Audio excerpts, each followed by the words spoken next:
Hey everyone, and welcome to today's Explainer. We're going to take some basic English grammar rules and turn them into your absolute best, stress-free toolkit for mastering shop floor small talk.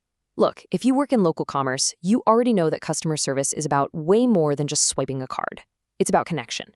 But trying to build that connection in a second language, yeah, that can feel incredibly daunting. Well, today, we're going to change that entirely. We've all been there, right? You hear that door chime, a customer walks up to the counter, and just crickets? Total awkward silence. It's a feeling we all kind of dread. But today, we're going to cure that silence for good.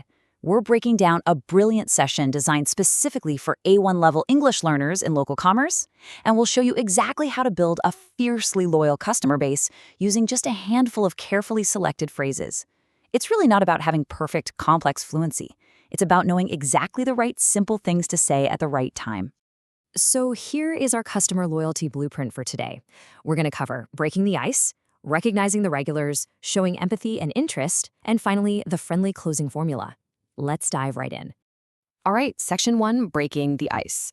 So when somebody first walks in, what's the ultimate universal equalizer? The weather. Seriously, in English culture, talking about the weather isn't just some cliche, it is literally the absolute best, safest way to be friendly without being pushy.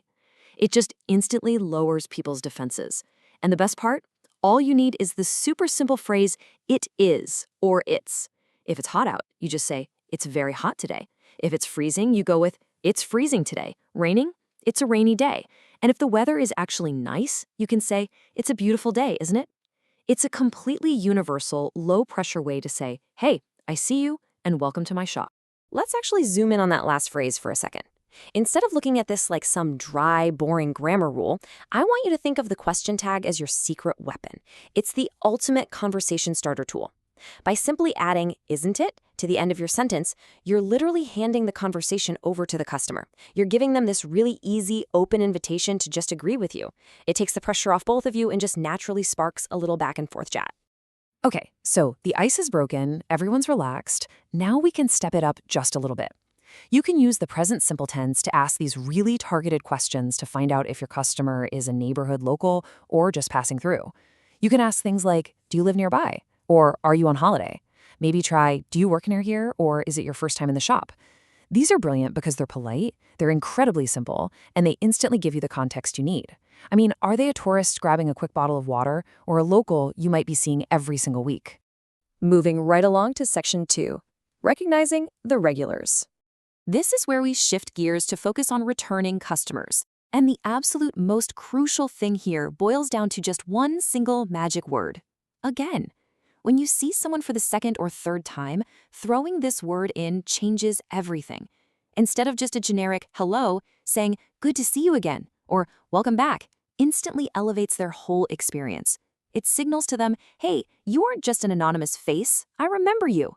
That right there, that is the rock-solid foundation of customer loyalty. Now, if you really want to take it to the next level, try this one out. The usual? It's so short, but wow, is it powerful. You hear this all the time in bakeries and cafes, and it makes regulars feel completely right at home. I mean, when you can anticipate what a customer wants before they even have to ask, you've absolutely won them over. As people keep coming back, they really start feeling like part of the neighborhood, you know? And you can pull them into your world by describing the rhythm of your shop using adverbs of frequency. For example, using always, you could say, the morning is always busy. With usually, maybe, we usually close at 8 o'clock, or with sometimes, it is sometimes quiet on Mondays. Sharing these little behind-the-scenes details, it makes the regular feel like a true insider who knows how the whole operation works. Which brings us nicely to section 3, showing empathy and interest. As your customers get comfortable and start chatting and sharing details with you, it is absolutely crucial that you show them you're actually listening. But hey, you don't need a massive English vocabulary to be a great listener. Just keep these quick reactions in your back pocket. If they share some good news, just hit them with a, that's nice. If they say something surprising, a quick, oh, really, does the trick perfectly. I see shows that you're tracking with them. And have a great time is awesome if they mention a trip or weekend plans. These tiny phrases, they take barely any English proficiency, but they carry a huge amount of emotional weight. They prove that you actually care. Okay, let's pause here for a second because this right here, this is your ultimate safe zone tip, 30. That is the magic number. Listen, small talk only ever needs to last 30 seconds to 1 minute. That's the whole shebang. You're running a busy shop, not hosting a daytime talk show. The goal is just to be polite and welcoming, not to have a deep philosophical debate. Knowing that honestly takes so much pressure off your shoulders, doesn't it? And hey, if you do hit a wall or your mind just goes blank and you don't know how to keep the English flowing, don't panic. Just smile and use this golden phrase. Well, have a lovely day. It is the absolute perfect, graceful exit. It politely signals that the transaction is done, leaves the customer feeling great, and keeps you safely inside your comfort zone. And that leads us straight into section 4, the friendly closing formula.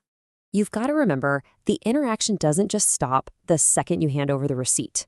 Instead of a basic, kind of abrupt goodbye, try this 3-step formula. It's practically a guarantee for a return visit. First up, step 1, the thanks. Acknowledge their business. Step 2, the wish. Put some positivity out there for the rest of their day. And step 3, the invitation. Explicitly open that door for them to come back and see you. Let's see what that actually looks like when you put it all together. Thank you. Have a nice weekend. See you next week. Boom. That is the complete formula right there in action. It perfectly combines gratitude, a specific positive wish, and a really warm, confident invitation to return. It's so incredibly simple, but compared to just mumbling bye, it leaves this lasting, super professional, and genuinely warm impression. So how do we tie all of this together? Well, the real game changer is combining these simple grammar tools with just one small, specific detail about your customer. Look at the difference here. A general greeting is totally fine, sure, but remembering a specific detail, like the fact that they always buy the brown bread, that completely personalizes the experience. Imagine a customer walking in and you say, "Good to see you again. Would you like the brown bread today?" You've used the again rule and you've used a specific detail. That right there is the gold standard of local commerce.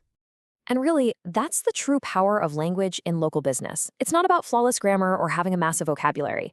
It's just about using the right little tools to make people feel seen and valued. So, as you head into your next shift, keep these practical small talk phrases in your back pocket. And I want to leave you with this question. What single detail will you remember about the very next person who walks through your door? I challenge you to try this out and turn your very next walk-in into a loyal regular. Thanks so much for joining me on this explainer, and I'll see you next time.